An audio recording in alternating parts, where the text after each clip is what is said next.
नमस्कार साथियों, हमारे YouTube चैनल ईश्वरी सिविल सर्विसेज में आपका हार्दिक स्वागत एवं अभिनंदन। प्यारे विद्यार्थियों, हम पढ़ रहे थे उपसर्ग और उपसर्ग का अगला बिंदु विदेशी उपसर्ग। इससे पहले अपने हिंदी के उपसर्ग पढ़े और हिंदी से पहले अपने तत्सम उपसर्ग पढ़े और तत्सम और अन्य तत्सम उपसर्ग और हिंदी के उपसर्ग आज अपन पढ़ेंगे, वो पढ़ेंगे विदेशी उपसर्ग। अब ये विदेशी उपसर्ग क्या है? देखो, अपनी हिंदी, मैंने पहले ही बताया कि अपनी हिंदी ने बाहर की भाषाओं को भी स्थान दिया, क्योंकि अपने देश की भाषा संस्कृत के शब्द हिंदी में आए और अपनी देश की सीमाओं से बाहर,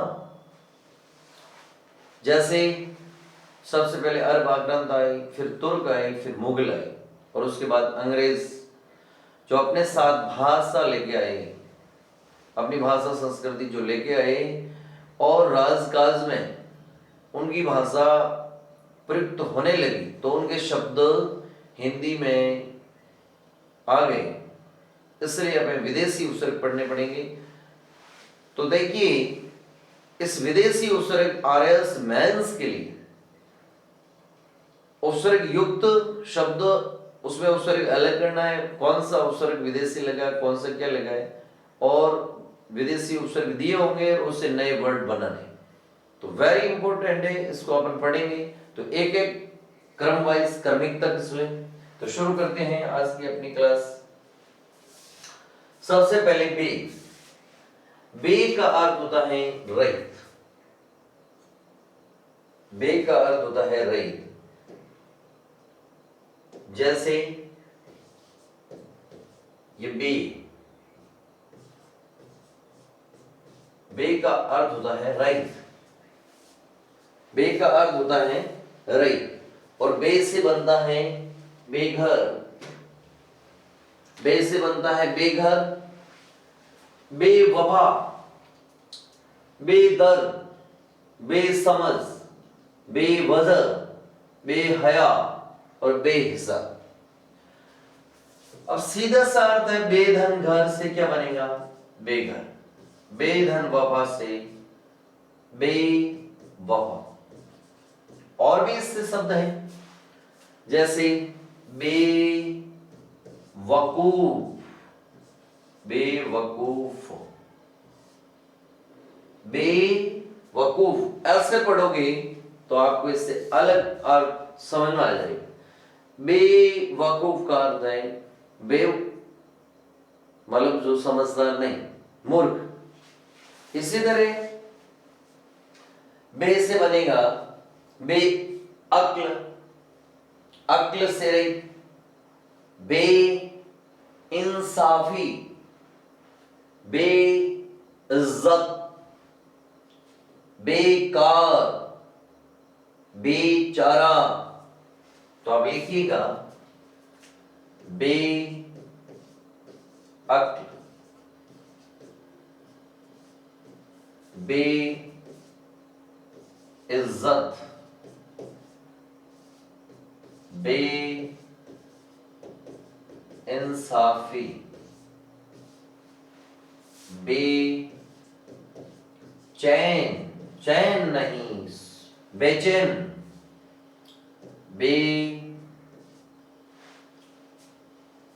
बेचारा,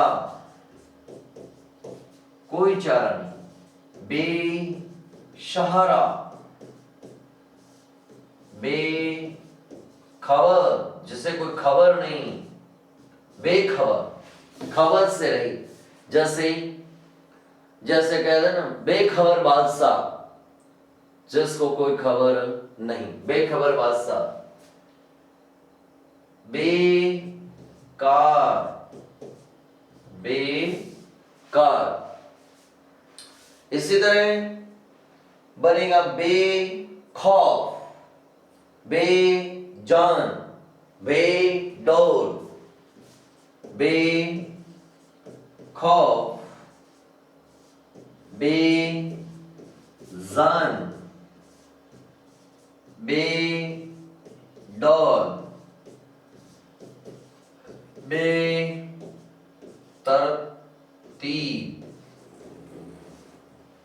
बिना तरतीब, बेतरतीब, तरतीब सही, तरतीब से रहित, बेतरतीब। और बनेगा बेवक्त, बिना वक्त, वक्त से रहित, बेशक, बिना शक की, बेसमझ। तो लिखिए बिना शक की, बेशक, बेवक्त, बेसमझ, बिना समझ की, बेसमझ, बेहद, हद से रहित, बेहद, बेशर्म, बिना शर्म की, बेहद, बेशर्म, शर्म से रहित, शर्म से रहित, बेशर्म। और बनेगा बेखटकी, बेखटकी, बिना खटकी, बेखटकी, बेनजीर, नजीर पेश करना, बेनजीर। तो देखिए ये आरएस भर्ती परीक्षा में शब्द आ सका है बेधड़, बेरहम, बेबुनियाद, बेमानी। तो ऐसे बहुत सारे वर्ड होते हैं। बेबुनियाद,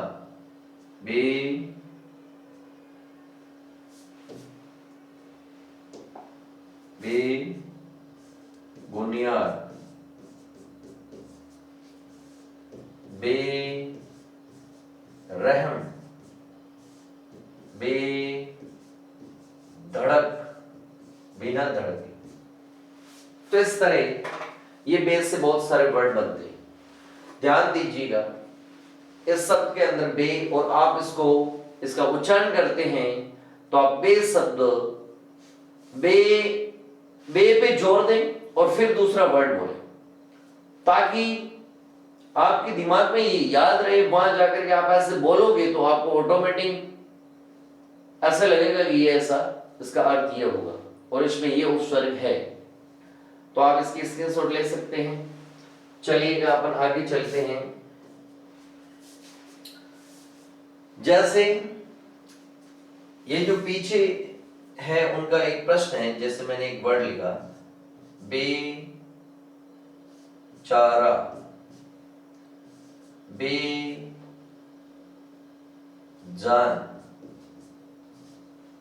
बेहया और बेचारा।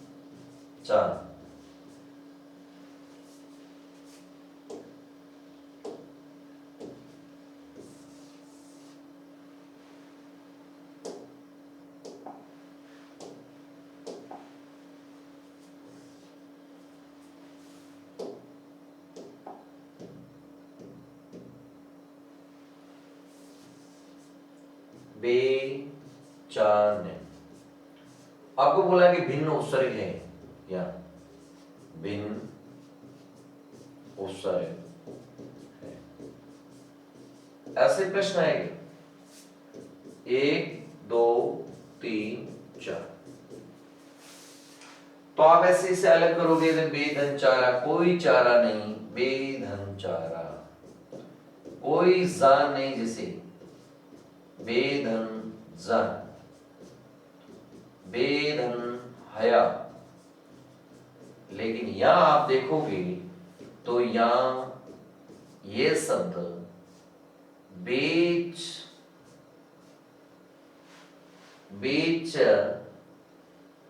बेचना से है या बेचा धन्य, यानी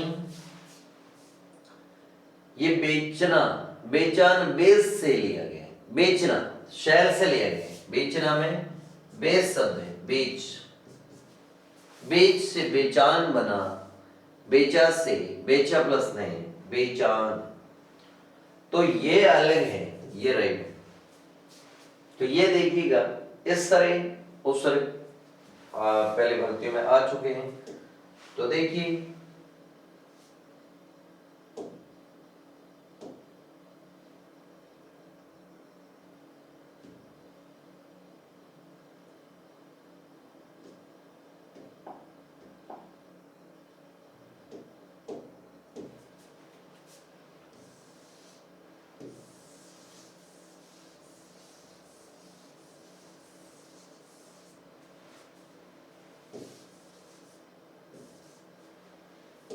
देखिएगा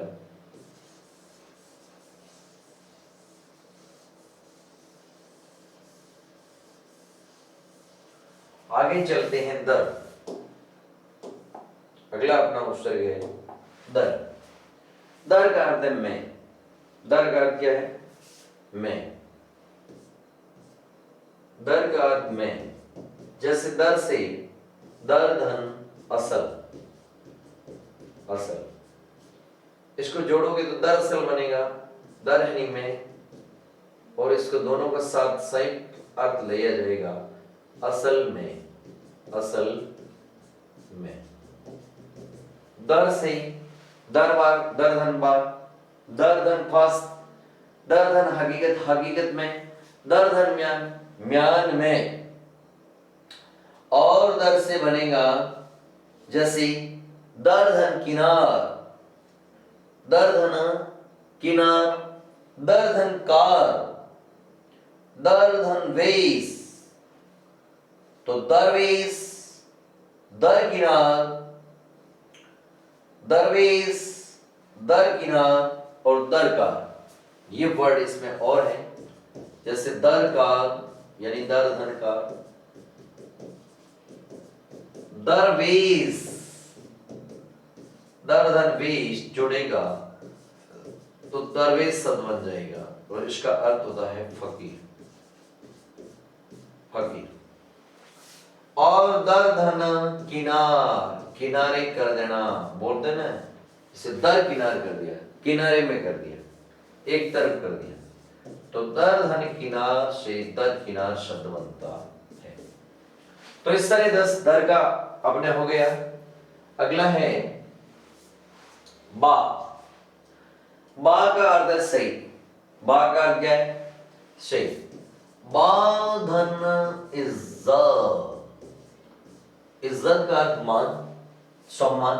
बा इज्जत, इज्जत के साथ, इज्जत के साथ, इज्जत के सहित, इज्जत सहित या इज्जत के साथ, बा इज्जत बरी कर दिया गया, बा इज्जत बरी कर दिया गया।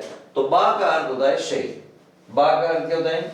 शहीद। बा से बनेगा बा मुलायजा, बा अदब, शिष्ट के साथ, बाकायदा, कायदे के अनुसार, कायदे के अनुसार।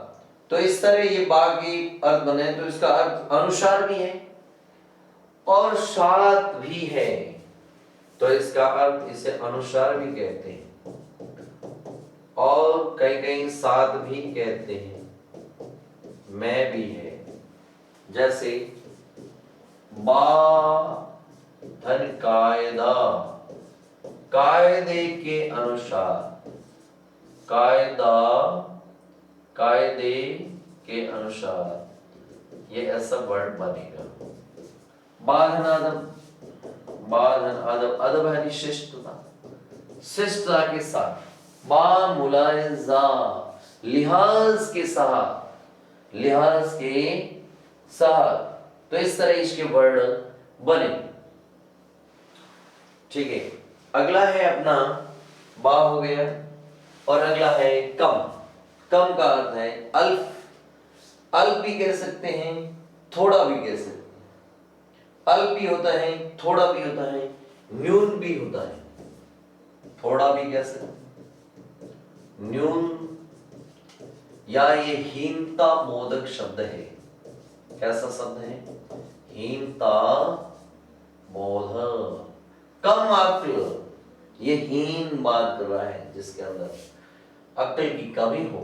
कम धन अक्ल, समझ की कमी। कम उम्र, थोड़ी उम्र, बोलते हैं कम उम्र लेके आया। कम धन उम्र, कम धन उम्र, कम धन जोड़, कम धन समझ, कम धन वक्त, इस तरह इसका विच्छेद होगा।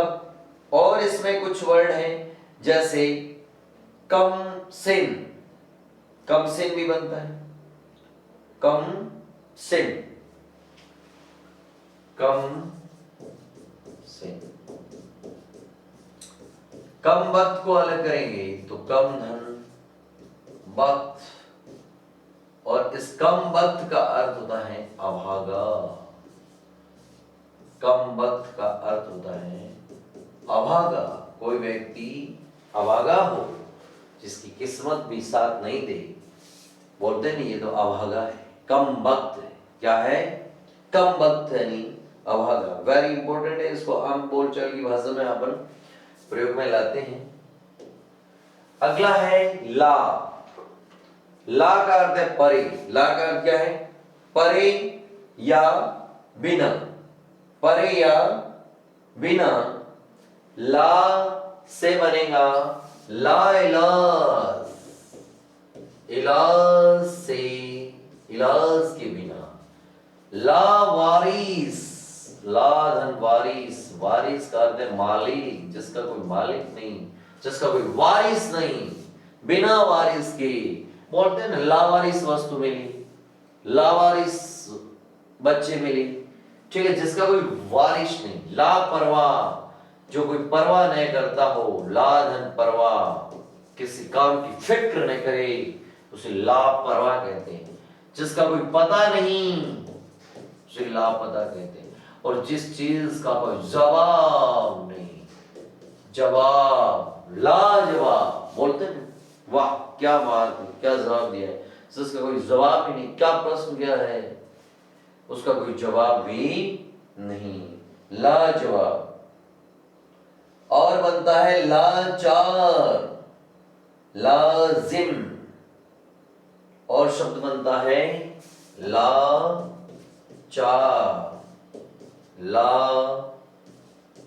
लाजिम, लाजमी, बोलते हैं ना।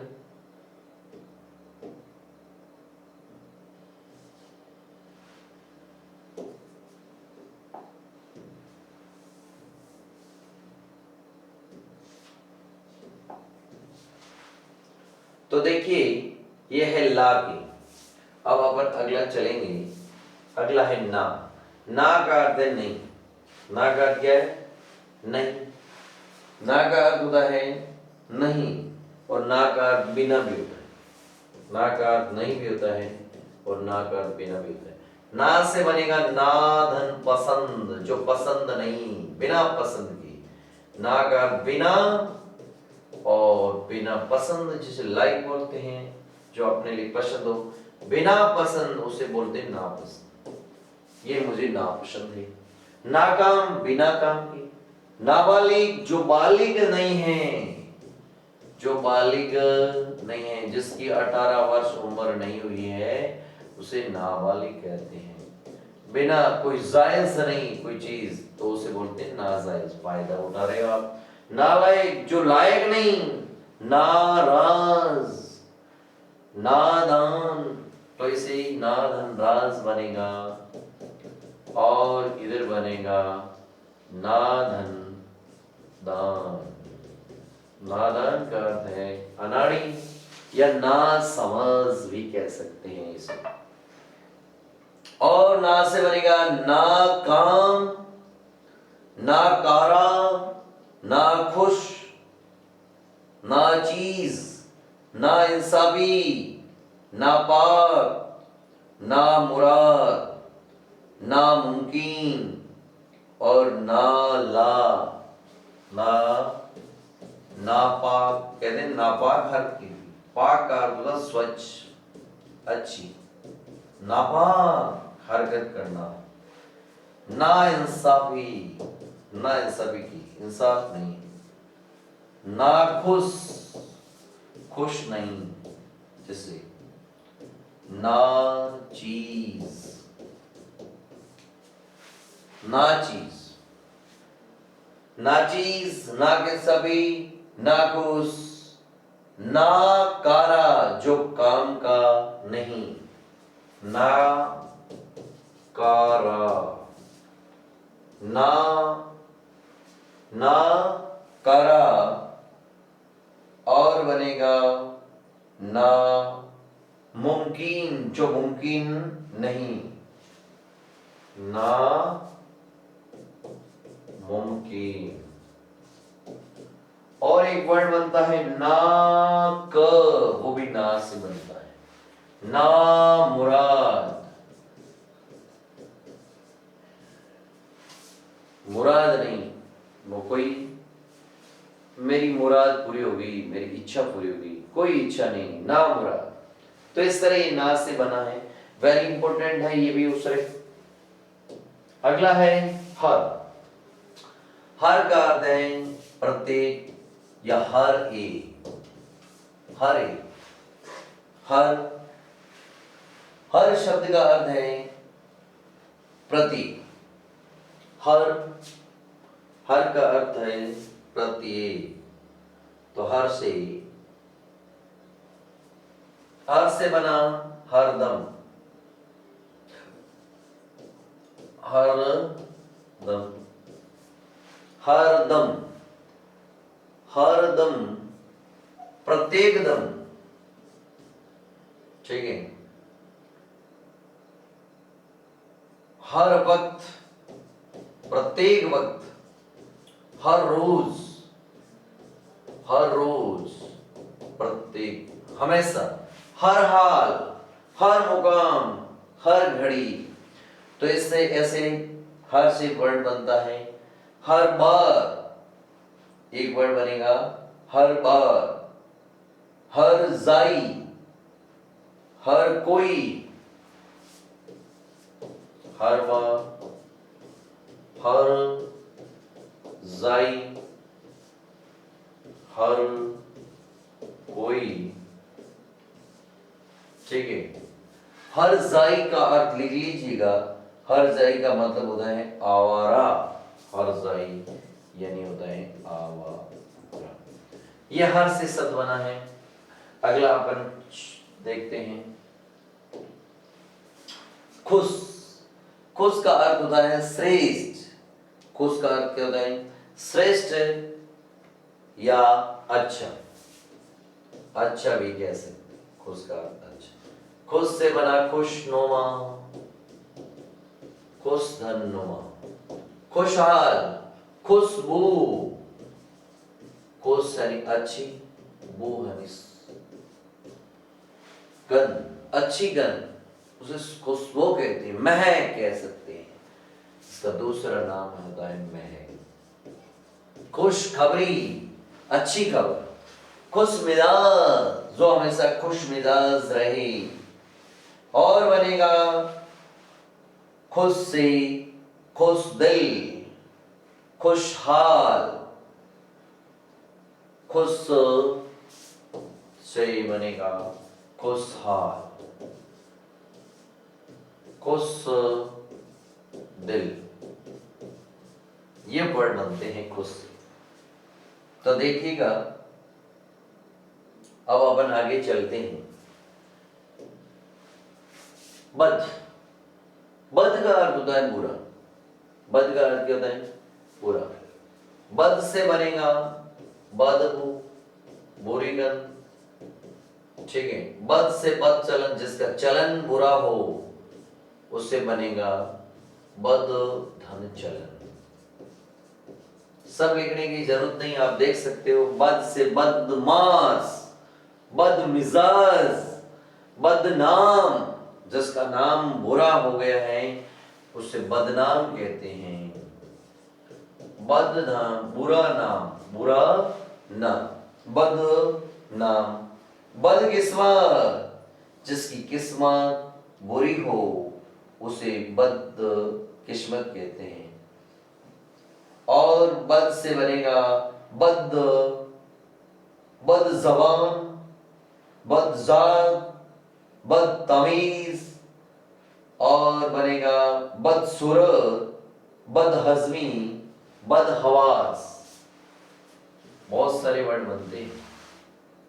बदहजमी, हजमी का अर्थ होता है पाचन। जिसका कोई पाचन नहीं हो तो अपन बदहजमी बोलते हैं। बदहवास, जो हवास में नहीं हो, तो जैसे क्या बोलेंगे, बद हवास बोलेंगे, बद हवास। और बद से ही बनेगा बद नसीब। नसीब का मतलब वही भाग्य, किस्मत। और जिसका भाग्य बुरा तो उसे बद नसीब बोलते हैं। इसी प्रकार जिसकी सूरत अच्छी नहीं हो, शक्ल, तो अपन बोलते हैं इसकी सूरत अच्छी नहीं है, बदसूरत। क्या है? बदसूरत। और इस तरह बद तमीज, तमीज नहीं, तमीज से कोई बात नहीं करता है, तौर तरीका से नहीं, बुरा तरीका जिसे करने का, बदतमीज होता है। तो बोलते हैं ना बदतमीज कहीं का, तो बदधन तमीज और बद किस्मत हो गया। अब लिखो बद जबान, जिसकी जबान ही बुरी हो, जबान, बद जबान, बदजात, बदजात, बद जबान। और शब्द बनेगा बद फैली, बुरी तरीके से फैली। इस तरह ये बद से वर्ड बनते हैं। ठीक है, तो बद का अर्थ बुरा भी होता है, बद का अर्थ पर भी होता है। बद का अर्थ क्या होता है? पर। अगला है शर। सर का अर्थ है मुख्य या प्रधान। सर का अर्थ क्या होता है? शर का अर्थ होता है मुख्य या प्रधान, और शर का अर्थ अच्छा भी होता है। सर से इन्होंने लिखा सरपंच, सरदार। सर से बनेगा सरताज, और शर से बनेगा सरकार। ठीक है, सरपंच, सरदार, सरताज, और एक शब्द बनता है सरधन नाम। इसका अर्थ अच्छा नाम, सरनाम, शरनाम, शरनाम। तो ये सर से बना। अगला ब का अर्थ सही, वेरी इंपोर्टेंट है। ब का अर्थ क्या होता है? ब का अर्थ होता है शहीद। तो देखिए ब का अर्थ शहीद भी होता है, साथ भी होता है, साथ, लिए या पर। बखूबी, खूबी के साथ, बखूबी, खूबी के साथ, खूबी यानी अच्छा, अच्छाई, अच्छाई के साथ, अच्छाई सही, शहीद कहो या साथ कहो, एक ही बात है। बतौर, बधन तो, बधन सर, बशर, बधन दौलत, बदौलत। और बनता है ब दस्त, ब दस्त, ब धन दस्त, दस्त यानी हाथ, ब यानी शेर।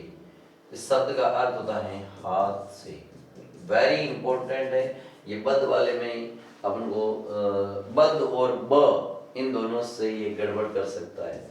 बद और ब उपसर्ग है, इन दोनों में साथ में इस प्रकार के वर्ड आते हैं, तो ये वेरी इंपॉर्टेंट है, ध्यान दीजिए। ठीक है, और बनेगा ब दस्तूर, ब दस्तूर, मुश्किल, ब दस्तूर, ब मुश्किल, मुश्किल, ब मुश्किल से, ब मुश्किल, ब मुश्किल यानी मुश्किल से, ब हैसियत, ब हैसियत, बहैसियत, हैसियत से, ठीक है। ब कौल, बकौल का अर्थ है कथन अनुसार, ब धन कौल, बकौल इसका अर्थ होता है कथनानुसार, बधन कौल, इस शब्द को अलग करेंगे तो शब्द बाहर निकलेगा बधन कौल, बधन कौल। और शब्द है देखिएगा,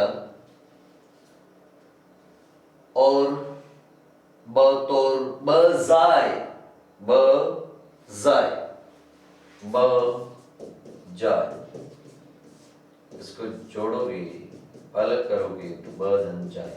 तो इस तरह इसके वर्ड बनते हैं, आप इसे अलग से ये देख लीजिएगा। आगे है बिला, बिला का अर्थ है बिना, बिला का अर्थ बिना है। जैसे इन्होंने बताया है बिला कसूर, बिना कसूर की, बिला वजह, बिना वजह की, बिला कानून, बिना कानून की, और बनेगा बिला शक, बिला शक, बिला शक, बिना शक की, बिला शक, बिला शर्त, बिना शर्त की। तो इसको जोड़ोगे तो ये शब्द बन जाएगा बिला शर्त, बिना शर्त की, और इसको जोड़ोगे तो शब्द बन जाएगा बिला शक, बिना शक के, बिना संदेह।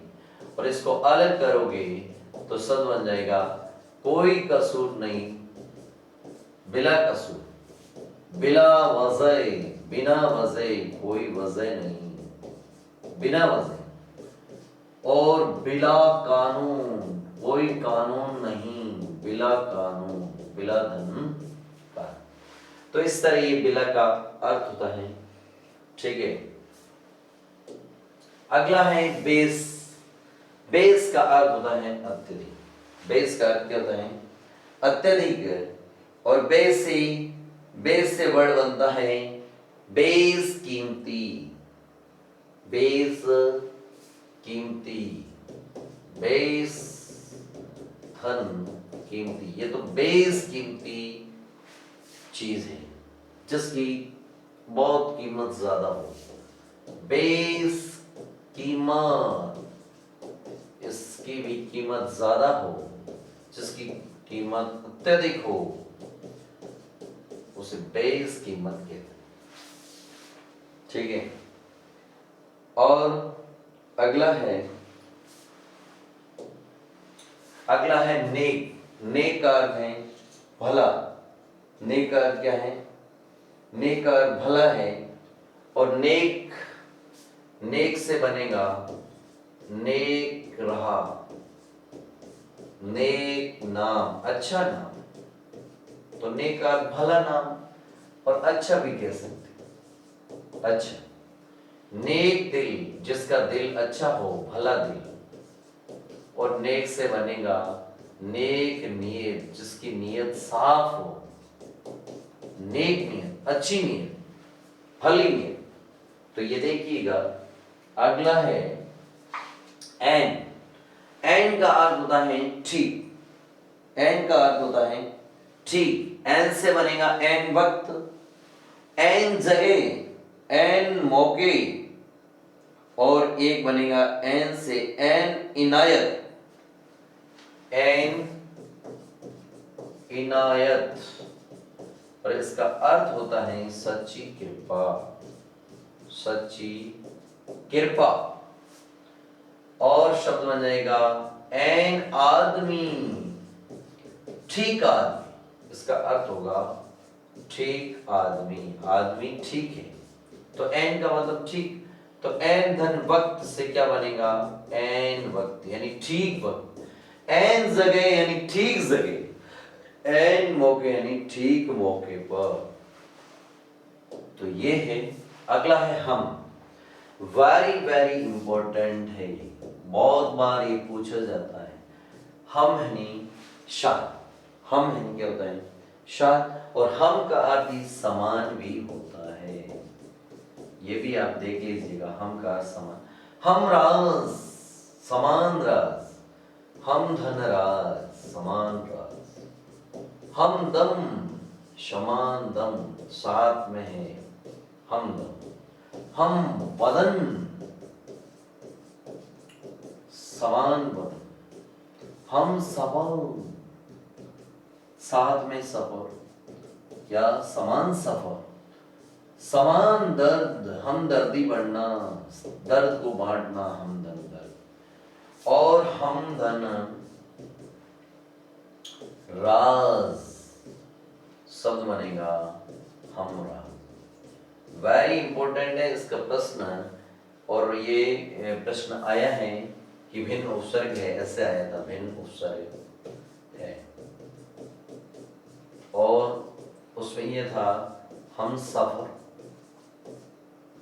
हम सब, हम राज, हम वतन, और हम लोग। इनमें से कौन सा राइट होगा? तो हम सबर इसमें आ चुका है, हम धन सबर, हम धन राज आ चुका है, हम धन वतन आ चुका है, हम लोग नहीं आया, तो भिन्न उपसर्ग है, यानी इसके अंदर उपसर्ग प्रयुक्त नहीं है। यूं आता है कि किसमें उपसर्ग प्रयुक्त नहीं है, ठीक है, ये प्रश्न ऐसे हैं, ठीक है।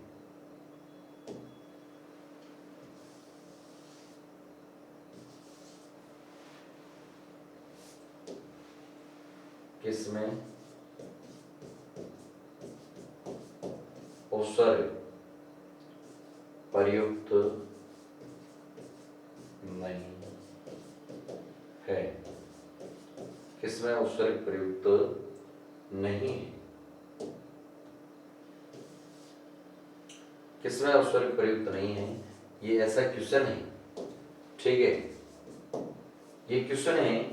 तो किसमें उपसर्ग प्रयुक्त नहीं है, किसमें उपसर्ग प्रयुक्त नहीं है, हम सफर, हम राज, हम वतन, हम लोग। तो देखिएगा हम लोग के अंदर उपसर्ग प्रयुक्त नहीं है, वेरी इंपॉर्टेंट है, आगे भी आएगा इसका प्रश्न, ठीक है। और अब अपन आगे चलते हैं। अल, अल का अर्थ होता है निश्चित, अल का अर्थ होता है निश्चित, अल से अल गर्ज, अल धन गर्ज, अल से बनेगा अल धन विदा, निश्चित विदा, अल से अल धन बता, और अल धन बीता, अल धन बेला, अल धन बेला, अल बेला, अल धन बेला। अगला है अल से बनेगा अल धन हदा, अल हदा,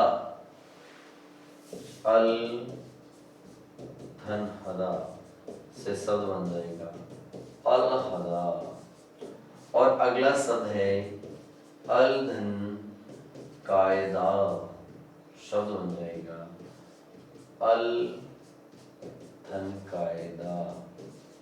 संयुक्त वर्ड ऐसा आएगा और इसको अलग करेंगे तो ऐसे अल कायदा, ठीक है, वही अल कायदा जो संगठन था, ठीक है, आतंकी संगठन अल कायदा, अल धन कायदा, ठीक है। तो अल का अर्थ होता है निश्चित, अल का अर्थ क्या होता है, निश्चित।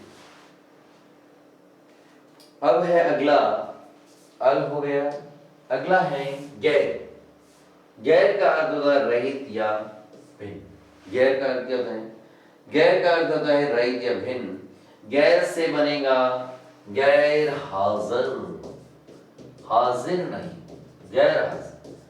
गैर से बनेगा गैर मर्द, ठीक है, गैर वाजिब, और गैर से बनेगा गैर जवाबी, गैर जवाबी, जिसका कोई जवाब नहीं, जिसका कोई उत्तरदायी नहीं, गैर जवाबी, जवाब से रही, गैर जिम्मेदार, गैर जिम्मेदार, जिम्मेदार से रही, गैर मुमकिन, मुमकिन नहीं, मुमकिन, गैर मुमकिन, मुमकिन नहीं, संभव नहीं, गैर मुमकिन। गैर सरकारी, जो सरकारी नहीं है, गैर सरकारी, जो सरकारी नहीं है, उन्हें अपन गैर सरकारी बोलते हैं।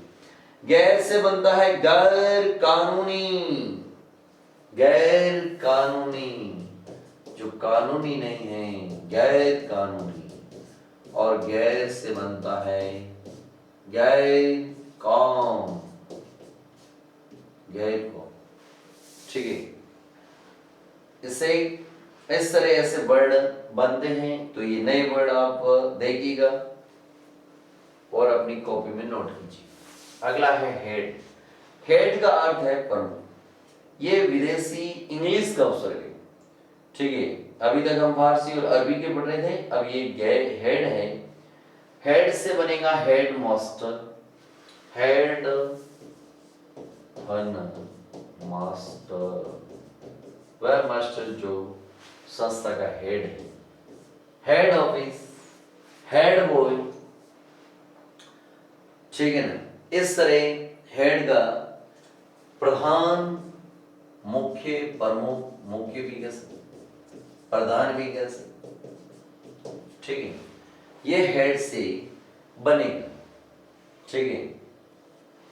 और अगला है, अगला अपन करेंगे हेड से अगला हाफ।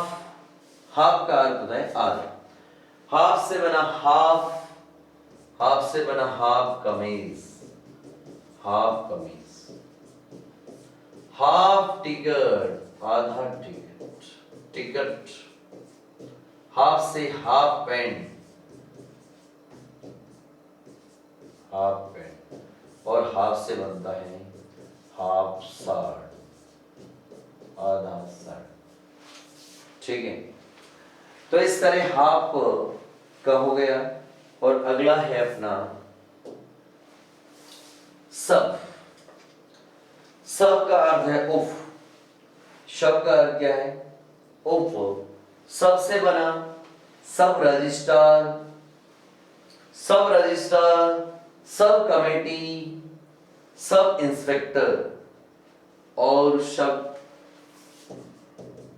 से बनेगा सब डिवीजन, डिवीजन। तो ये जोड़ोगे तो सब बन जाएगा सब डिवीजन, सब डिवीजन। इसको अलग करोगे तो ऐसे बनेगा सब रजिस्ट्रार, उप रजिस्ट्रार, उप कमेटी, यानी सब, सब का मतलब ही उप, ठीक है। तो सब कमेटी, सब इंस्पेक्टर, ये इंग्लिश का वर्ड है, सब धन इंस्पेक्टर, इंस्पेक्टर। सब है नहीं उप। इंस्पेक्टर का अर्थ होता है निरीक्षक, निरीक्षक, जिसे अपन बोलते हैं, ठीक है, जिसे अपन SI बोलते हैं, सब इंस्पेक्टर, ठीक है। तो ये वर्ड बनता है सब इंस्पेक्टर, ठीक है। सब का अर्थ होता है उफ। तो अगला को का अर्थ होता है शहीद। को का अर्थ क्या होता है? शहीद। और को से बनेगा कोऑपरेटिव, कोऑपरेशन और को एजुकेशन। तो इस को ऑपरेटिव, कोऑपरेटिव ऐसे बोलो, को ऑपरेशन, कोऑपरेशन, ठीक है। को एजुकेशन,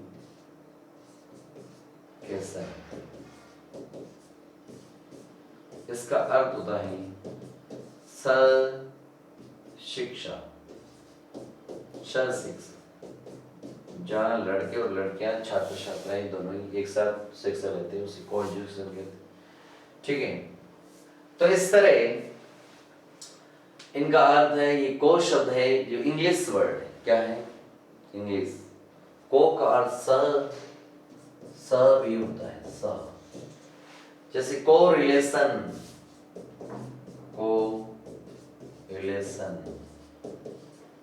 इसका अर्थ हो गया संबंध, ठीक है।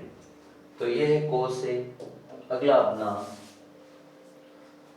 तो ये को अपना लस्ट, और अगला है, अगला अपन एक और करते हैं, जैसे अपन ने किया वॉइस,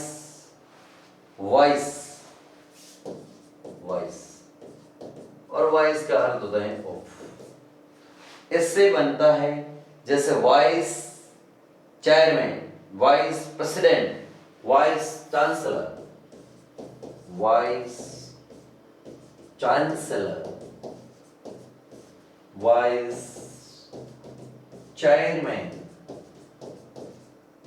चेयरमैन, ठीक है। वाइस प्रेसिडेंट, ये वॉइस शब्द, वॉइस। अगला है एच,